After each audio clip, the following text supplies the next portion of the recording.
el capítulo 7 del libro de Josué.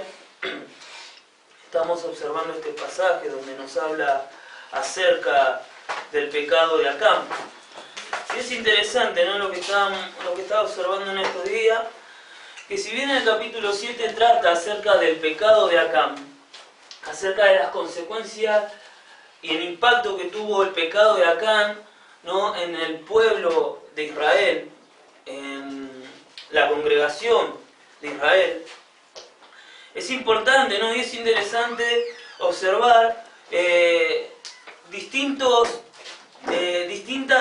situaciones que se van gestando a lo largo de este capítulo, que nos hablan acerca de algunas cosas, ¿no?, de algunos desórdenes, ¿no?, de algún desorden de parte del resto del pueblo. Y bueno, y el capítulo 7 nos habla, ¿no?, justamente de Acán, pero también nos habla acerca del pueblo, de ciertos errores. Y podemos, ¿no?, encontrarnos con cuatro errores en el capítulo 7, al menos, ¿no?, en el estudio que estamos haciendo. Primeramente observamos, ¿no?, que Josué envió hombres, esto lo habíamos visto anteriormente, él tomó una decisión, ¿no?, si bien ignorando acerca del pecado de Acán, tomó una decisión, ¿no?, en base a su capacidad, a su propia opinión, no consultó a Jehová, ¿no?, él tomó una decisión sin consultar a Dios, y ese es el primer error, ¿no?, que podemos encontrar en el capítulo 7. El segundo error que observamos, ¿no?, y que podemos encontrar, ¿no?, y que justamente vamos a pasar a estudiar en este día, ¿no?, es que el pueblo no fue en su totalidad, no participó totalmente de esta, ¿no?, de esta nueva conquista, ¿no?, sino que dice el capítulo 4 que fueron como 3.000 hombres. El tercer error que encontramos, y bueno, más adelante vamos a ir analizando en profundidad, ¿no?, vemos en el versículo 6 donde Josué rompió su vestidura, se postró en tierra, y vemos aquí, ¿no?, una actitud extraña, ¿no?, extraña. Cuando lo veamos, ¿no?, en profundidad nos vamos a dar cuenta por qué decimos que es una actitud extraña de parte de Josué, ¿no? Y el cuarto error vemos, ¿no?, en el versículo 8, donde vemos esta actitud no rara, mucho más agravada, ¿no?, donde vemos a Josué haciéndose el responsable de cosas que no le eran, ¿no?, de su competencia, ¿no? Bueno, pero vamos a continuar avanzando en el versículo 3. Nos habíamos quedado en el versículo 2. Nos habíamos quedado en el versículo 2. ¿Cómo?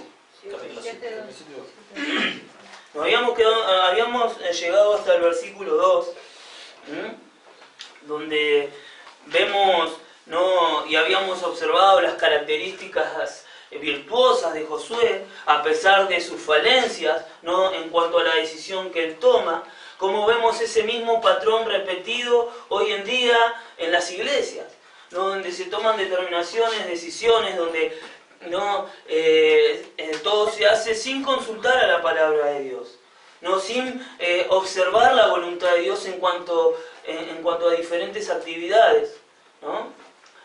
Justamente hoy estaba viendo algo muy importante, que es lo que vamos a ver, ¿no?, y que se está gestando en esta congregación en estos días, y que va a ser una muy linda exhortación para la congregación. Y luego de haber observado esto, vemos en el versículo 3, ¿no?, Josué había enviado un comité, él había designado a estos hombres. Recuerdan que habíamos hablado dentro de las virtudes, veíamos que Josué estaba rodeado de hombres, de varones de Dios, que estaban unánimes, que tenían, ¿no?, ese entusiasmo, que tenían ese valor, que tenían, ¿no?, los mismos propósitos, compartían los mismos propósitos de Josué, ¿no?, de alabar al Señor. Y dice el versículo 3, y volviendo a Josué, le dijeron: no suba todo el pueblo, sino suban como 2.000 o 3.000 hombres, y tomarán Jai. no fatigues a todo el pueblo yendo allí, porque son pocos. Esto es lo que nos dice el versículo 3. Y nos encontramos no con que estos hombres, y habíamos dicho que aquí no se nos da un número de cuántos eran. Recuerdan que a Jericó nos hablan de 2 espías, en el desierto nos hablan de 12 espías que habíamos visto anteriormente. En este capítulo no se nos habla de cuánto, pero nos dicen que estos volvieron de cumplir su comisión. Y ellos volvieron a Josué. Ellos volvieron a quien los había encomendado, ¿no? Vemos aquí la actitud de los espías. Vemos aquí, ¿no?, la diferencia. La diligencia de estos varones. Y a diferencia de aquellos 12 enviados por Moisés, estos regresaron con buenas noticias y con una gran expectativa. El versículo 3 nos habla y nos relata acerca de la expectativa, nos habla acerca de las buenas noticias que trajeron los espías, el entusiasmo que traían consigo. Y estas son cosas importantes. Ellos cumplieron, ¿no?, diligentemente con la labor encomendada. Esto nos habla muy bien de ellos. Esto nos habla muy bien de ellos como consiervos de Josué.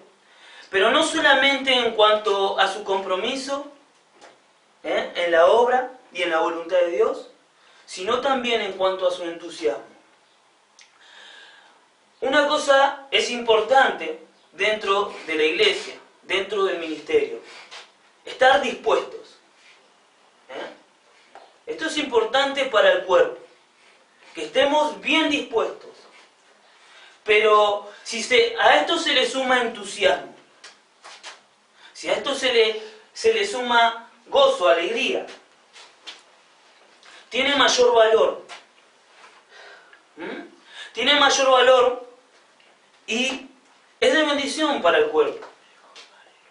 Es de bendición para el cuerpo. Acá estamos viendo algo semejante, ¿no? Algo parecido. Vemos un entusiasmo, pero a su vez, no, vemos un compromiso y a su vez vemos un entusiasmo que contagia. Vemos un entusiasmo que favorece, ¿no?, que contribuye al ánimo, que contribuye a las expectativas, que contribuye a que crezcamos en unidad. Vemos también aquí, ¿no?, en este mismo versículo, en el versículo 3, vemos el informe que ellos le dan a Josué. Y en dicho informe nosotros vemos ese entusiasmo con el que ellos habían regresado de cumplir su misión. Y uno de los más graves pecados, y hoy hablábamos con Marcela, ¿no?, ella me hacía un comentario, o anoche fue, ¿no?, me hacía un comentario, que uno de los más graves pecados, y el primer pecado que cometieron, que el pueblo de Israel cometió en el desierto, fue el de murmurar. El de murmurar. Y esto nos encontramos con estos versículos, ¿no? Este pasaje en Éxodo 15:24, en Éxodo capítulo 16, versículo 2, en el libro de Números, capítulo 16, versículo 41, nos habla y nos cuenta cómo el pueblo comenzó a murmurar, a desalentar, a desanimar. El informe que habían traído los 12 espías que había mandado Moisés desalentó al pueblo, desanimó al pueblo. Y el pueblo empezó a gemir, y el pueblo empezó, ¿no?, a dudar. Pero acá vemos algo muy diferente. Acá vemos algo muy diferente. Estos habían murmurado para desalentar a la grey. Los 12 espías en el desierto habían murmurado para desalentar a la grey. Y a nosotros se nos manda a hacer todo lo contrario. Hacer todo sin murmuración. Filipenses capítulo 2, versículo 14 nos dice que hagamos todo sin murmuración. Debemos nosotros proceder en nuestro ministerio, contribuir en la obra, sin criticar,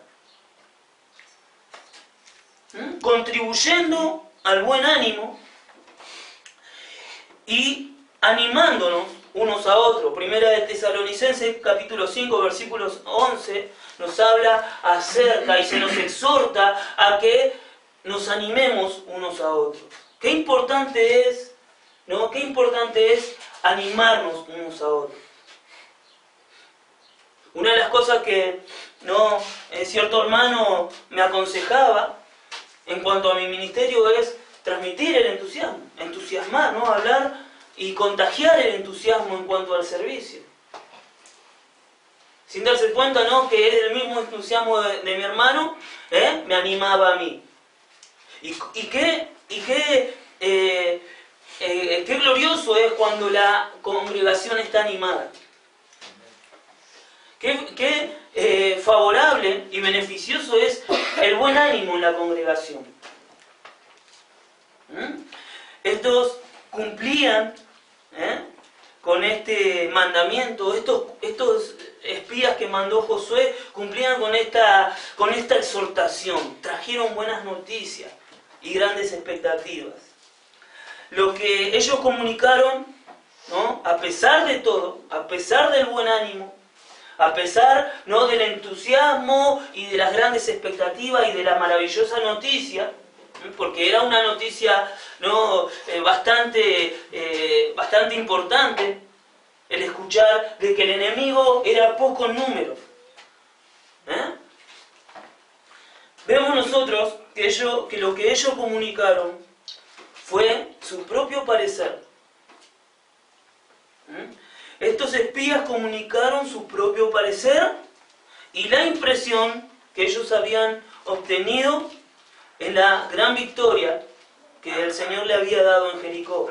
En el capítulo 6, versículos 20 al 21, nos habla acerca de la conquista que Dios le había dado sobre la ciudad de Jericó. Y ellos estaban entusiasmados y animados, ¿no? Y vemos que esta es la impresión que ellos tuvieron en su informe. Su informe se basaba en sus propias conclusiones. Porque algo que es importante recordar es que esta estrategia militar, por decirlo de alguna manera, no había sido aconsejado por Dios.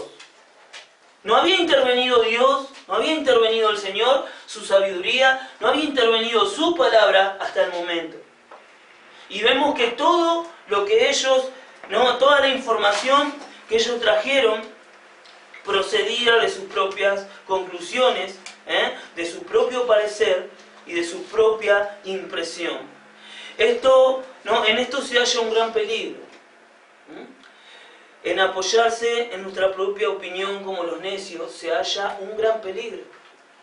Debemos aprender no solamente a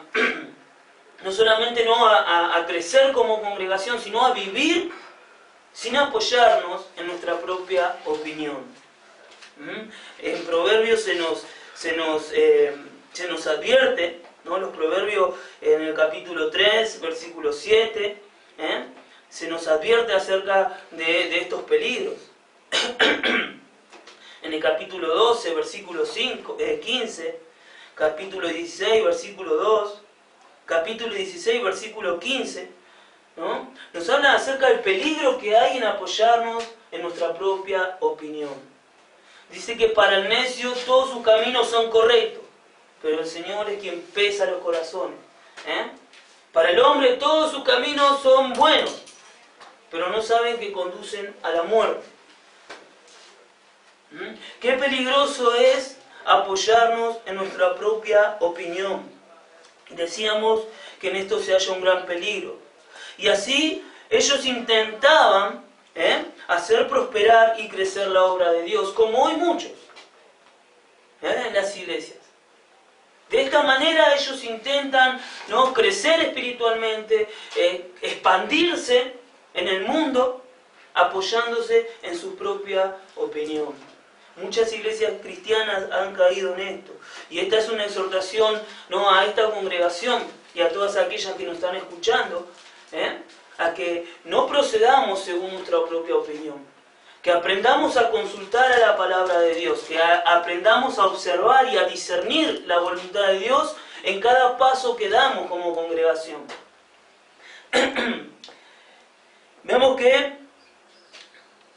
ellos habían antepuesto sus propuestas sin consultar a Dios.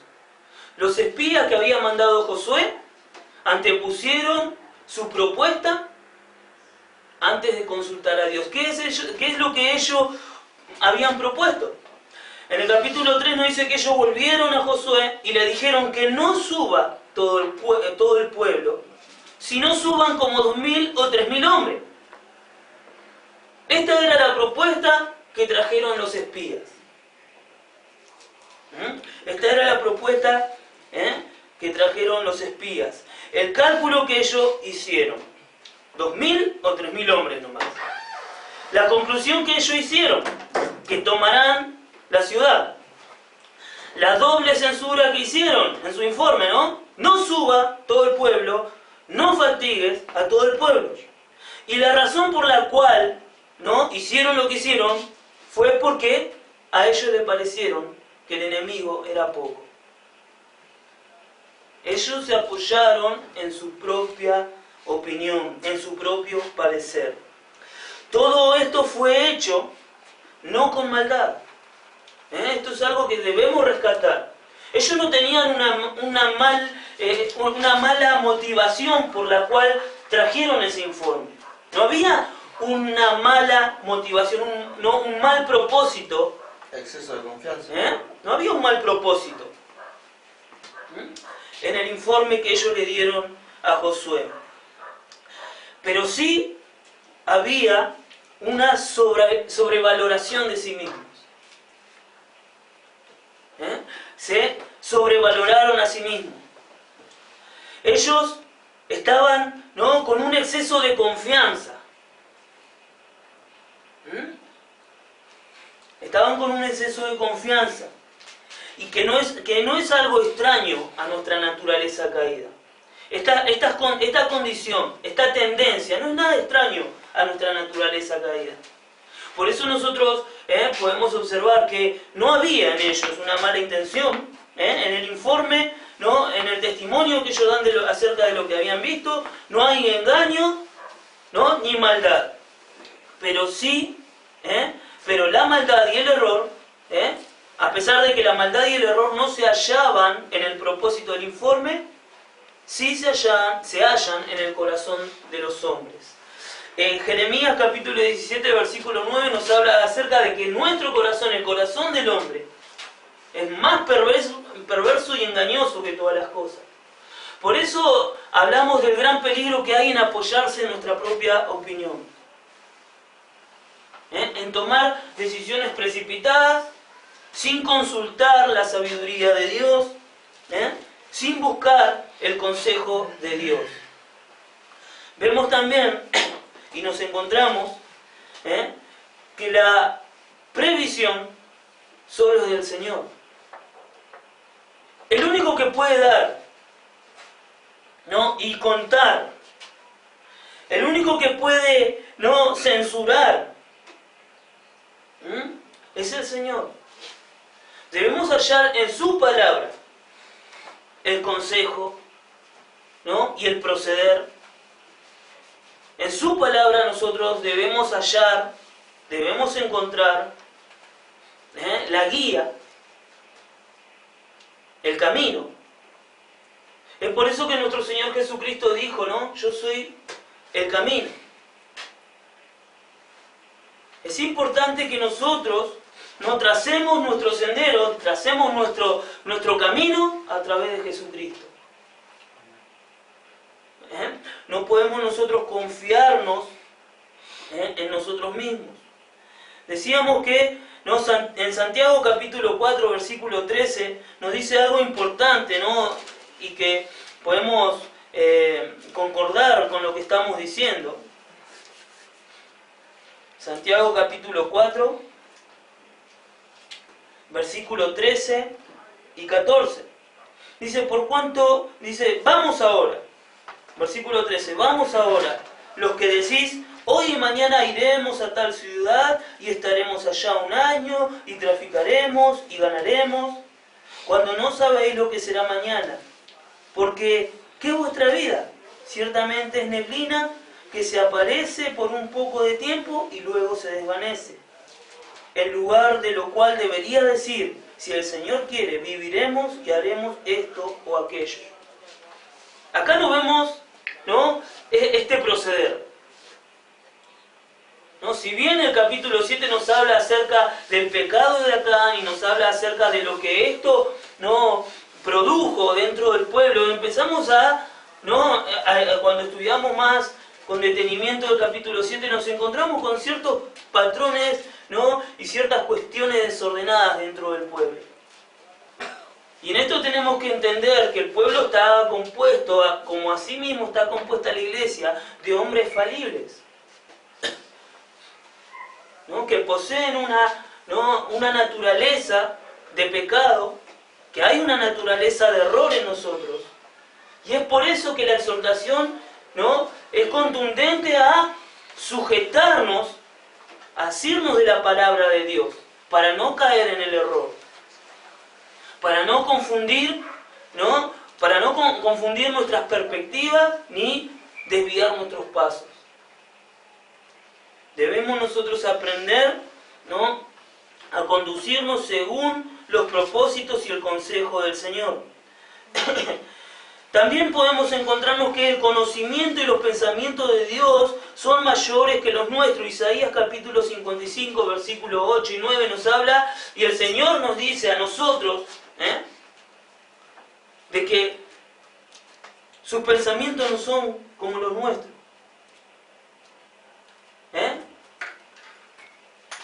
Estamos tan lejos de comprender, ¿no?, humanamente a Dios, que todo lo que nosotros en nuestra carne no propongamos nos conduce, ¿no?, directamente al error. Porque nada sabemos, ¿no?, ni nada somos sin Dios. También podemos observar que lo más necio, ¿no?, en las Escrituras podemos observar que lo más necio o insensato de Dios es mucho más sabio que los hombres. 1 Corintios capítulo 1, versículo 25. La palabra de Dios nos va declarando en quién debemos apoyar, en quién debemos apoyar y en quién debemos descansar como iglesia. Nos encontramos también, ¿no?, con esta gran noticia, en Jeremías capítulo 17, versículo 7, con esta gran bendición dice que bendito es el varón que confía en Jehová y cuya confianza es Jehová. Esto es algo, Jeremías capítulo 17, versículo 7. Esto es algo que la iglesia del Señor debe tener en claro, que todo creyente debe tener en claro. Que no debe olvidarse en ningún momento, que no debe olvidarse de esto en ningún proyecto. Porque como congregación, como iglesia, podemos nosotros, ¿no?, crear programas, actividades, y podemos hacer un sinfín de cosas. Pero siempre debemos nosotros concordar con la voluntad de Dios, buscar el propósito de Dios en cada cosa que emprendamos. Y discernir si es lo que Dios quiere. Discernir si esto va a alabar al Señor, va a servir de alabanza al Señor. Si esto va a conducir a glorificar su nombre, a la edificación de la iglesia. Porque muchas veces, y podemos observar, ¿no?, en las iglesias hoy en día, actividades, miles de actividades, que lo único que hacen es entretener a las personas. Entretener a las personas y distraer a las personas.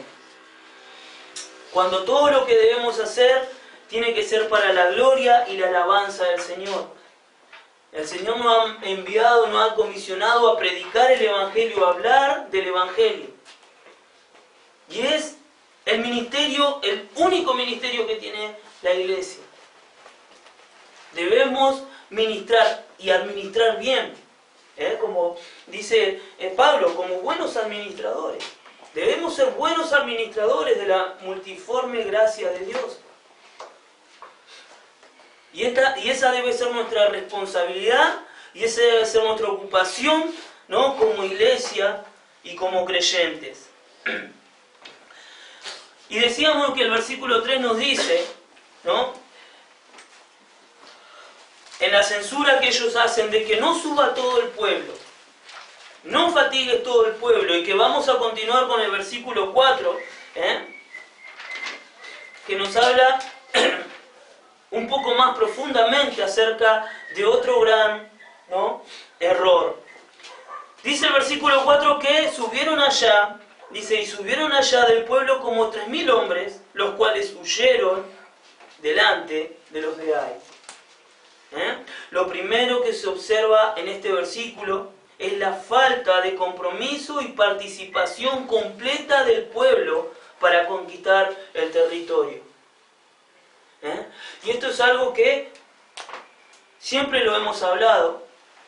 Esto es algo que como congregación siempre estamos animando a que la participación sea completa en todo lo que hagamos.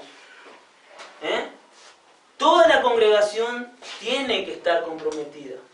Y decíamos, ¿no?, hace un momento decía que esto es algo que estaba observando, ¿no?, sentado ahí y que se está gestando, ¿no?, que siempre, siempre tuvo esa particularidad la congregación. Si bien tuvimos, ¿no?, ciertos problemas e inconvenientes en cuanto a esto, hoy vemos, ¿no?, que cómo la congregación entera está participando en este nuevo ministerio de alabanza. Vemos a nuestro hermano Dylan, ¿no?, su compromiso, su esfuerzo, el ánimo que transmite con el hermano Fidel. Vemos a las hermanas participando, vemos a los hermanos participando, a los niños participando. Y qué gran bendición es ver a la congregación unánime. Qué importante es que la iglesia se mantenga unánime, en un mismo pensar, en un mismo parecer. Y en los momentos previos a la mayor bendición, después, ¿no?, de la venida de nuestro Señor Jesucristo, la del derramamiento del Espíritu Santo, ¿no?, en la iglesia vemos que los creyentes perseveraban juntos y unánimes. En el Hechos capítulo 1, versículo 14, ¿no?, nos encontramos con que ellos estaban juntos, ¿no?, perseveraban juntos en la oración. En el capítulo 2, versículo 1, nos encontramos con la misma situación. Ellos estaban juntos, con un mismo ánimo, ¿no? Y posteriormente, luego que se haya cumplido, ¿no?, la profecía, luego que se haya cumplido, ¿no?, vemos que ellos continuaban haciéndolo, en el capítulo 2, versículo 42 del libro de los Hechos. Luego del primer discurso de Pablo, donde muchos se bautizaron, donde muchos se entregaron al Señor, ellos permanecían juntos en la oración, en la comunión. Y qué importante, ¿no?, como nos dice la palabra de Dios, como tenemos nosotros esa alabanza, ¿no?, donde citamos el Salmo, dice, ¿no?, que mirad cuán bueno y agradable es habitar los hermanos juntos en armonía. Allí es donde Dios envía su bendición. Y esto es algo que ha dado gran éxito a esta congregación. El que nos hayamos estado juntos, en que hayamos estado unidos durante tanto tiempo. Por supuesto que esto lo logra solamente Cristo. Por supuesto que esto es algo, ¿no?, que solamente lo produce el Espíritu Santo. Y como ya hemos, ¿no?, estudiado y como ya se nos ha enseñado, nuestro único deber es guardar la unidad en el vínculo de la paz, en el vínculo del amor. Debemos tener nosotros, procurar guardar la unidad. Solamente porque de unirnos se encargó el Señor Jesucristo.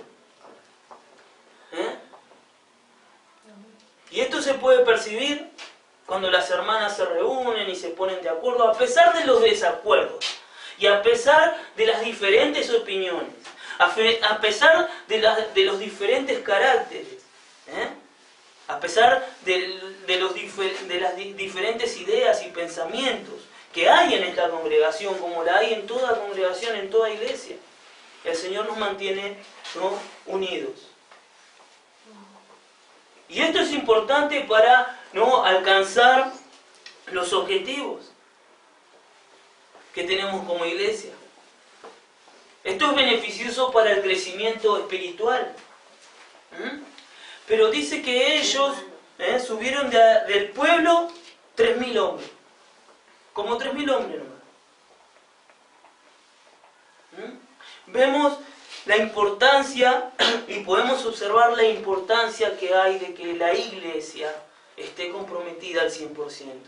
Que los hermanos estemos comprometidos al 100% en la obra del Señor.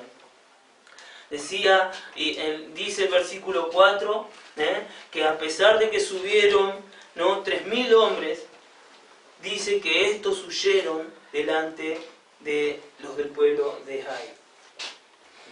Ellos terminaron huyendo, retirándose. Esto nos habla de una situación clara. ¿Qué conquista podemos tener como iglesia? Si no estamos todos comprometidos en la obra. El Señor Jesucristo enseñó este principio, ¿no? Cuando a Él lo acusaban de que quitaba demonios en el nombre de Beelzebú. Él dice, ¿cómo puede ser que Satanás esté en contra de Satanás? Una casa dividida no puede permanecer. Una iglesia dividida no puede permanecer, no puede prevalecer. El Señor Jesucristo enseñó acerca de estos principios y es algo que nosotros debemos tener muy en cuenta en nuestro ministerio y en nuestro andar. Por eso la propuesta de los hermanos siempre fue: a donde vamos, vamos todos. Todos tenemos que participar, todos tenemos que estar, todos tenemos que contribuir. Porque esto trae bendición, esto trae victoria. El Señor Jesucristo dijo: donde 2 o 3 estén reunidos en mi nombre, ahí estaré en medio de ellos. Qué importante que es que la congregación esté unida, que esté congregada, en comunión. Qué cosa más maravillosa y más importante que es para nosotros permanecer juntos. Estos subieron allá como 3.000 hombres, y estos huyeron delante de los de Ai, y los de Ai mataron, versículo 5, mataron de ellos a unos 36 hombres, y los siguieron desde la puerta hasta Sebraim, y los derrotaron en la bajada. Por lo cual el corazón del pueblo desfalleció y vino a ser como agua. Estos dos versículos, versículo 4 y versículo 5, nos hablan acerca de las consecuencias. De las consecuencias que conlleva el proceder sin el consejo divino. Sin el discernimiento que el Espíritu Santo vino a traer y a dar y a proveer para la iglesia. Qué insensato es de parte de nosotros proceder sin discernir en el Espíritu. ¿Cuántas veces hemos caído o nos hemos dejado llevar y hemos tropezado por seguir nuestro propio parecer, desafiando aún la exhortación de parte de Dios, desatendiendo los consejos de la palabra de Dios? ¿Cuánto hemos sufrido por seguir nuestros propios caminos? ¿Cuánto sufrimos por seguir nuestros propios caminos? Versículo 4, versículo 5, ¿no? Decíamos que nos hablan acerca de las consecuencias que conlleva el proceder sin consultar ni discernir en el Señor. Versículo 4 dice que ellos huyeron delante de los de Ai. Versículo 5 nos dice que los de Ai mataron, siguieron, o sea, los persiguieron, los derrotaron y el corazón del pueblo desfalleció. Estas son las 5 consecuencias que una congregación puede padecer y seguramente va a padecer por andar lejos del consejo y del discernimiento de la palabra de Dios. El versículo 5 nos habla acerca de las consecuencias del pecado. Dice que ellos, ¿no?, los enemigos, los de Ai, mataron, dieron muerte a 36 hombres de los 3.000. Es inevitable, hermanos, que donde hay pecado, donde hay desobediencia, es inevitable que el pecado no destruya. Es inevitable. Porque donde hay pecado, hay separación, hay muerte, hay peligro. Donde hay pecado, debemos por esa misma razón ser prudentes en cuanto a nuestro proceder. En nuestra vida espiritual, en nuestra vida personal, íntima con Cristo, en nuestra relación personal con Cristo, como también en nuestro proceder, en nuestro andar como iglesia. La desobediencia, que es pecado, acarrea muerte, acarrea peligro. Fíjense que a los que no mataron, a los que no mataron los persiguieron. A los que no mataron los persiguieron y aún los derrotaron. Y aún los derrotaron. Si bien no murieron precisamente los 3.000, los 3.000 fueron derrotados. Y los 3.000 fueron derrotados y todo el pueblo fue derrotado. Por la misma razón, ¿no?, que no alcanzaron la victoria, por la misma razón que no alcanzaron la victoria, que no participaron todos, vemos nosotros las consecuencias. De la misma manera que vemos que el pecado de Acán afectó a la congregación de Israel, vemos que la derrota de los 3.000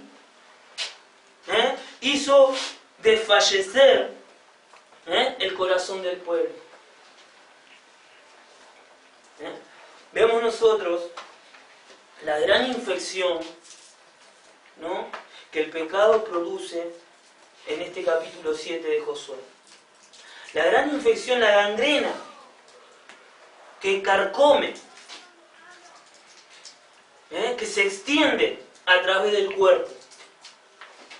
Podemos observar nosotros el peligro que hay y cómo nosotros no podemos prestar atención cuando esto lo hemos padecido.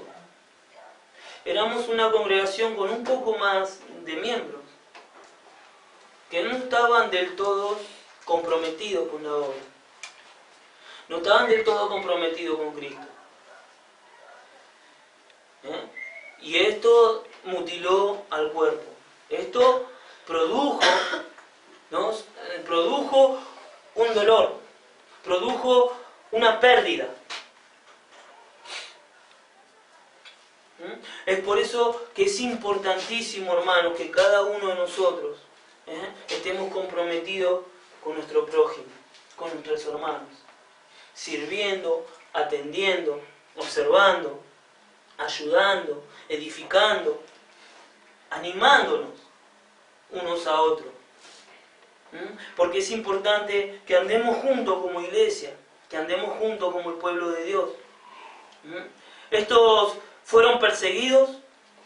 Vemos, ¿no?, que el pecado y sus consecuencias nos persiguen. El pecado y sus consecuencias nos persiguen. Y tienen como objetivo derrotarnos. Y cuando muchas veces somos derrotados, sentimos ese desánimo. Y hoy pensaba, ¿no? Qué triste, ¿no? Cuando nuestro hermano nos ministraba en la cena, y cantábamos una alabanza, donde dice la alabanza, no, todavía sentís los clavos en la cruz, todavía sentís a la multitud gritar, cuando elijo resistir y no cambiar. Cuando nosotros elegimos resistirnos a cambiar. Y esto produce una gran tristeza. Esta realidad, ¿no? Cuando caemos en conciencia de lo propenso que somos, hermanos, como seres humanos a caer en pecado. Yo me miro a mí mismo y digo, y siento una gran tristeza, una gran desilusión. Porque soy tan propenso a errar constantemente. Constantemente tropiezo. Constantemente ofendo el nombre del Señor. Constantemente, ¿no? Tropiezo. Y esto produce una gran tristeza. Pero mientras ministraba el hermano la cena, ¿no? Pensaba también, pero qué gran gozo, qué mayor es el gozo. Qué mayor es el gozo que la tristeza. Porque si bien puedo vivir errando, el perdón y la misericordia de nuestro Señor Jesucristo es eterno. Su gracia y su misericordia es para siempre. Por eso nosotros podemos alabar al Señor. Por eso nosotros damos gracias a Dios. Porque Él está ahí para levantarnos en nuestro tropiezo, para consolarnos en nuestras tristezas, para animarnos y fortalecernos en nuestras debilidades. El versículo 5 nos habla acerca de esta gran tristeza, ¿no? Y fíjense las expresiones, dice que el corazón del pueblo desfalleció y vino a ser como agua. ¿Qué expresión más particular para definir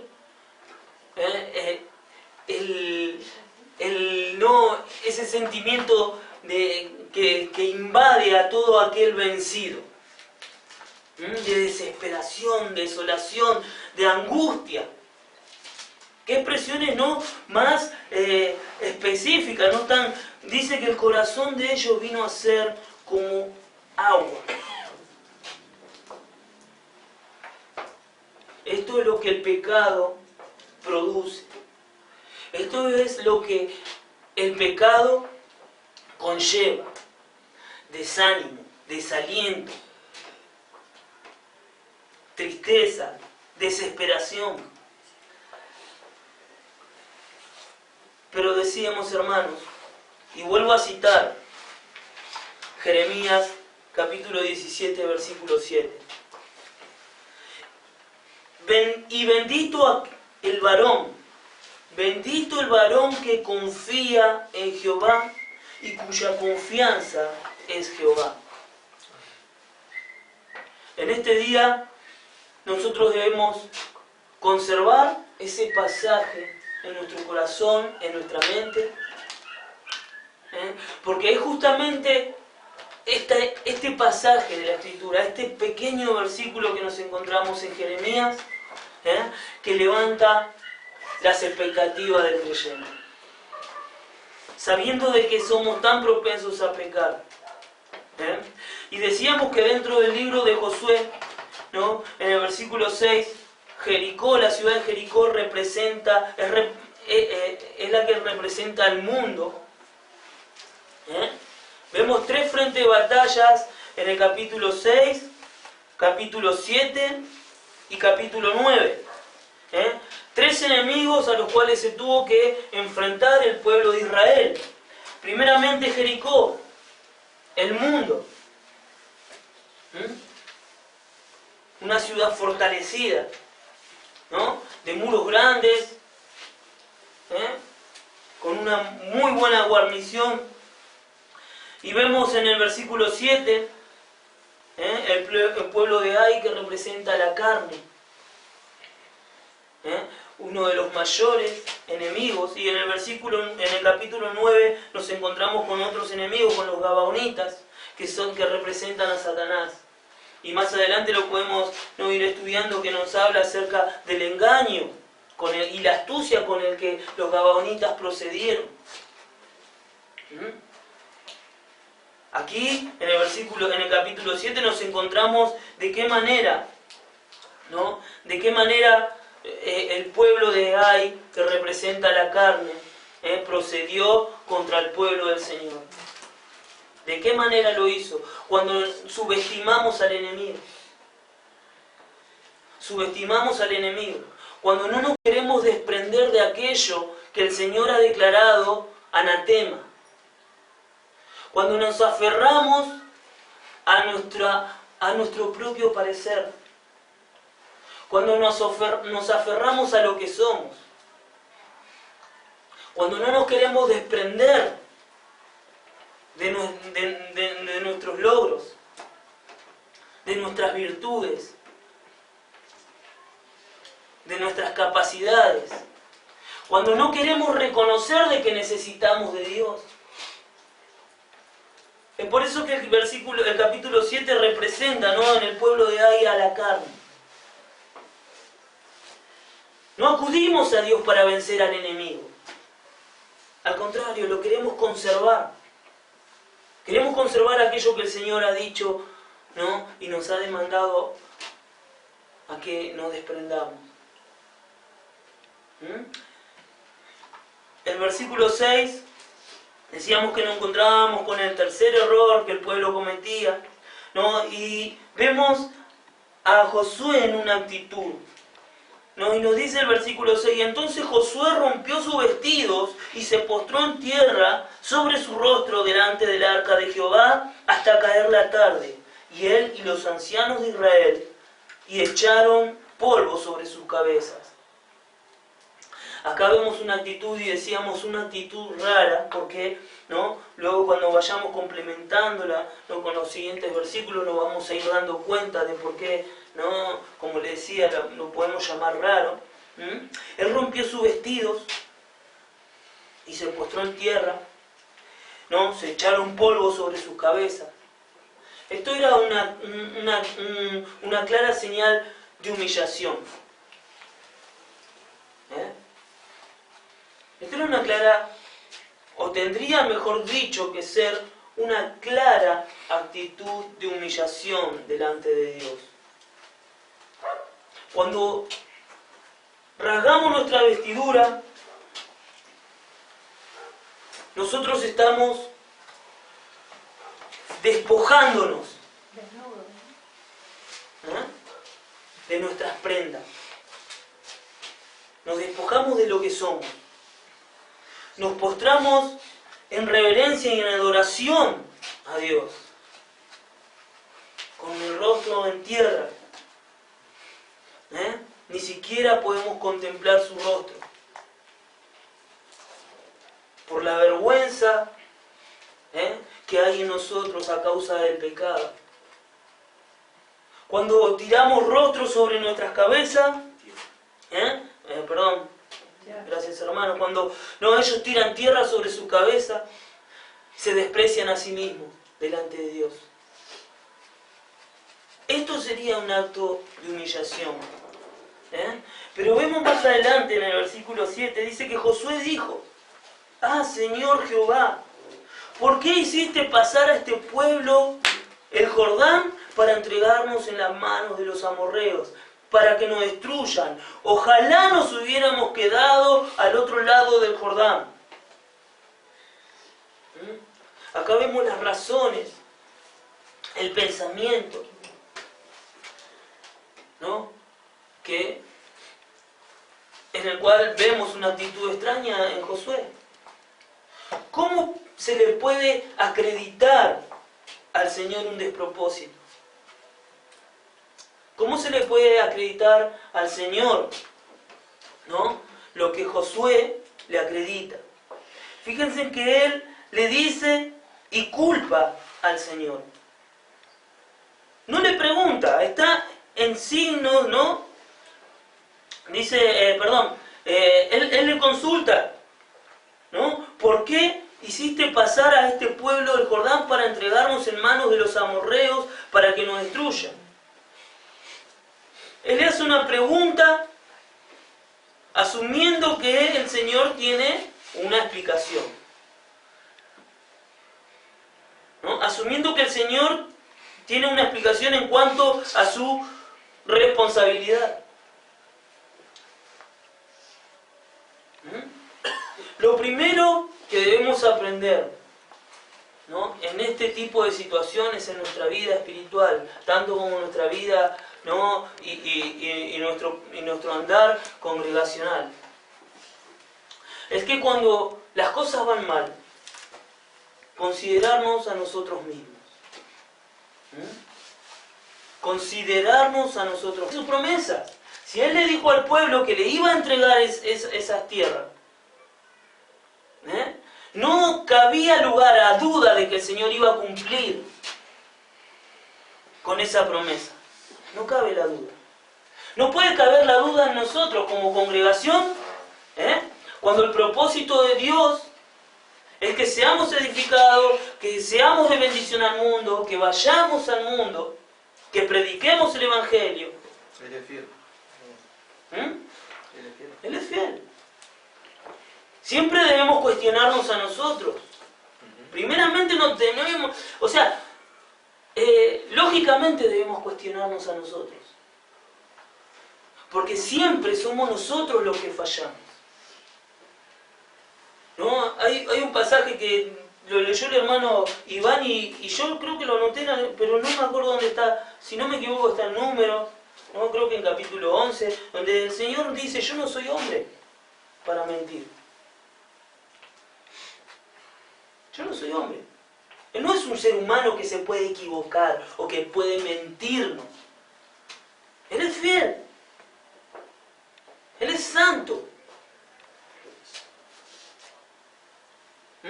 Y entonces vemos acá la actitud de Josué, ¿no?, que por estas razones decimos que es rara. Y vemos un patrón común cuando suceden este tipo de cosas, es el sentirnos víctimas de la situación. Muchas veces nos sentimos víctimas cuando pasamos por dificultades, aflicciones, ciertos momentos críticos, nos sentimos culpables. Nos sentimos víctimas en vez de sentirnos culpables. Somos nosotros, son nuestras decisiones, son nuestros actos los que nos hacen culpables delante de Dios. Porque sin Cristo nada podemos hacer. Sin Cristo nada podemos hacer. El pueblo procedió sin Dios. El pueblo procedió sin consultar a Dios. Josué tendría que haber aprendido la lección, ¿no? En el capítulo 5, versículo 13, donde dice que estando Josué cerca de Jericó, alzó sus ojos y vio un varón que estaba delante de él, el cual tenía una espada desenvainada en su mano. Y Josué, yendo hacia él, le dijo: ¿eres de los nuestros? ¿O de nuestros enemigos? Él respondió: no, mas como príncipe del ejército de Jehová he venido ahora. Entonces Josué, postrándose sobre su rostro en tierra, le adoró y le dijo: ¿qué dice mi señor a su siervo? Y el príncipe del ejército de Jehová respondió a Josué: quita el calzado de tus pies, porque el lugar donde estás es santo. Y Josué así lo hizo. Versículo 6, en el capítulo 6, versículo 1, ¿no? Él les da, ¿no? Hasta el versículo 5 vemos que Él le da las órdenes. Es el príncipe de los ejércitos, del ejército de Jehová, quien planifica la estrategia de guerra. Josué ya había mandado a los 2 espías. Y ya tenía la estrategia. Claro. Pero vemos que si no hubiese sido por la intervención de Dios, Él no hubiese conquistado la ciudad. O no con el éxito con el cual no conquistó. Él tendría que haber aprendido la lección en ese momento. Pero vemos en el capítulo 7 que Él no hace lo mismo. Él no consulta a Dios. No espera en el Señor. Siempre nosotros debemos hacer eso y creo que como congregación lo hacemos. Esperamos el momento que el Señor, ¿no?, nos dicta para dar ese paso. Debemos aprender a ser pacientes y a estar atentos, discerniendo los tiempos, discerniendo la voluntad de Dios en cada situación. Porque no va a ser cosa, hermanos, que erremos y cometamos el terrible error que en el capítulo 7 cometió Josué y el pueblo de Israel. Bueno, vamos a orar para dejar pendiente de lo siguiente. No sé si después me vas a editar o no sé cómo quedó. Vamos a orar, hermano.